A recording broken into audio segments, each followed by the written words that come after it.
Enough of this chit chat. What we heard. Oh, you're rude. Yeah. What you can't see is that in front of us we have this amazing backdrop, this Romanian backdrop, and it's snowing. It is. February snow. I know. I think I'm the most excited person here about the snow. So Philippa this morning was like this massive coat. Huge. Because you predicted snow. Yes. And obviously there we go. You might be able to get some footage of it later. 100%. Well, Dan, who works for me, is one of our consultants. He saw me in that coat in London and asked if at the end of the week I was going to turn into a butterfly because he looked like I was in a cocoon. It's all encompassing. Exactly. Welcome. This is a kind of crossover one. Yes. We've gone full international. We really have. We have, in terms of many conversations across Dubai and Abu Dhabi. And now we find ourselves in Romania. I know. It's incredible. It's fantastic. beautiful and snowing, as we've said. What more can we ask for? Exactly. You managed to sit through the first keynote this morning. How was that for you? It was really good, really interesting. The one that threw me was the Morgan Freeman bit. I claimed fame, sat next to him in a restaurant, although I wasn't allowed to talk to him because apparently celebrities don't like that. So I was told very implicitly not to talk to him. But I was, I'd not seen that, which is really weird. But although synthetic humans are kind of on the radar of some of the interesting projects that I've been invited to look at over the next 12 months. So that's all it's all really interesting. But, I like the way he brought it back to a human side as well. That last story with the ChatGPT, really nice, because that for me is what technology is about. And I wish more parents and educators saw that side. So I thought that was really lovely that he kind of brought it all back round to kind of that human, empathetic, supportive way of thinking. Good. And you're going to be talking a little bit about that, aren't you, in your session? So give us a brief overview of the type of what to expect for those people who are into your session. So in the workshop, we are specifically focusing on governance, digital governance, which I've tried to tell people won't put them to sleep. I've actually got a debate happening. So I'm going to turn it into more of a kind of scenario-based session. But basically, it's kind of considering what we need to think about in terms of the framework of digital governance. Digital governance isn't something that's normal in schools. It's something that people are starting to think about, starting to consider things like the EU, bringing out their AI legislation, etc. All of those things, well, actually, there's a lot of other things that need to come into that, including safeguarding. And so how do we start that? How do we model that? And how do we create that process? So got a few activities, which of one is a debate with scenarios, and they have to battle for and against, just to kind of hopefully make it a little bit more exciting, but also resonate with people as opposed to kind of put them to sleep and think about having to write more policies. I think that's a misconception about governance, isn't it? It really is. Yeah, absolutely. And it doesn't have to be long and legislative. It just has to be clear, and it has to be vision driven, and it has to be understandable by everybody so that everyone understands what they've got to do. So hopefully it'll make it very exciting. So that's a workshop, and you get the pleasure, I think that's the right word. I think it's the pleasure in closing keynote. Other countries other than the UAE. What I was going to say, sorry, was the pleasure. You get the closing keynote too. I do, absolutely. No pressure. No pressure. I'm really excited actually because I guess I've been talking about it for quite a while. It's the 4 pillars. And so what I'm hoping is that everything people have seen today and everything people have heard from, the AI educator, but also from Ben and all the workshops they're going to. And actually this kind of says to them, okay, that's all brilliant. And now, while we're doing that, the framework is really important because that's what creates that longevity and that sustainability. And also, again, that clear vision for everybody. So, yes, I'm really excited to be able to do it. I've embedded some more AI images into my presentation, but not the traditional, with it being an AI conference. But majority is just about the 4 pillars of digital and how that obviously encompasses AI anyway. Amazing. I've got some scenarios for you because obviously we want to be able to give some insights for people maybe aren't here and just some things to remember by. So a couple of scenarios using your expertise here. Let's go with this one, the digital nomad classroom. Let's start with this one. Imagine a future where students have no physical school but learn from anywhere through AI-powered learning hubs. Would this be a utopian future or an educational disaster? Ooh, interesting. I'd be controversial and say I think it's a middle ground. I'm just on the fence right there. Why don't you? Absolutely. So I think disastrous if the only thing children ever did was look at computer screens and were only engaging in learning in that way, because especially as a design technology background, very hands-on, things are very physical. I learn by like creating, making mistakes, doing, talking to people, listening, understanding. And you don't get that just from being online. And I think there is an absolute benefit to that. I think there's a lot of time wasted sitting in classrooms, listening to things. And I think, so the reason I would sit on the fence is because what I would say is, yes, to have that traditional core concept learning, absolutely phenomenal if we had AI-driven tutors and creative lessons like that.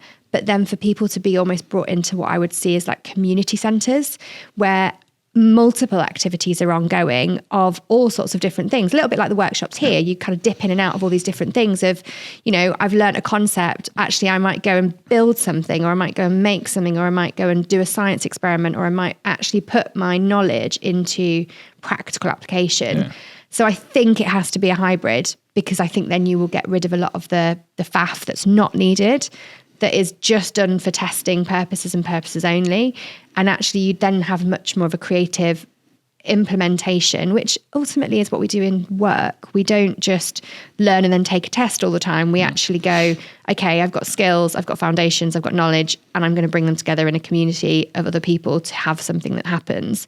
So that would be my vision. And I'd love that to happen. I think schools are pastorally very necessary. But I think the learning, that core learning, can happen anywhere. Yeah, good answer. Thanks. You know, started off a bit, you know, I think you're going to sit on the fence, but no, you've explained yourself. Kind of on a fence, but not. No. I think the hybrid is the way, and we're seeing that a lot more. So which kind of swings nice into this next scenario, because if we go into hybrid models, there's always this question about teachers. So this is the AI Teacher Revolt. So AI replaces 50% of school administrative tasks, cuts teaching hours in half, and makes students independent learners. However, the school board wants to keep the old system because change is scary. Change is scary. How would you handle that? I'd start with some change management sessions with the board.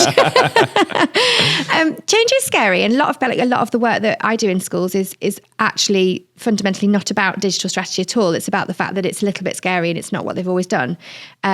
So I think that would be actually where I would start, is actually what are we worried about, breaking down some of those barriers and thinking about, is that such a worrying thing? Because all the money that we're saving in terms of that administrative side of things, could we not put that into having incredible sports facilities and amazing people to be able to teach our children how to be fit and healthy and understand how their body and their brain works together and how that has an impact on the rest of their lives, and actually being able to put that value into so many different pockets. I think we have been so stagnated in education for such a long time, but it's not working. And so everybody feels the same. You know, like lots of educators will say, this isn't working. It's not, you know, we're just teaching for this point and this point alone. There's a lot more change happening now at the top in terms of applications to universities, being able to go straight into work, straight into jobs, becoming entrepreneurs. That I do think that next shift with this influx of AI over the last few years is going to have a massive effect in the next decade on how that looks in terms of education in the classroom, because people will go, but why? And, you know, there's a massive rise in homeschooling and all that sort of stuff. So I think as much as change is scary, change is necessary. And people who don't change will be the ones that get left behind. And in terms of education, I think, I mean, if you look at what's happening in the US, they're privatizing it all. If they do the same in other countries, then you're going to end up having schools that have no children, because people won't go there anymore because there'll be so many other options for them. So it's change or bust. Or bust, yeah. Change or bust. Not thrown out of the old casino. We're not gambling here with anything, by the way. No, obviously. We Even are. though we're out of the UE. Lads do that now, aren't you? With Russell Kamer? Yeah.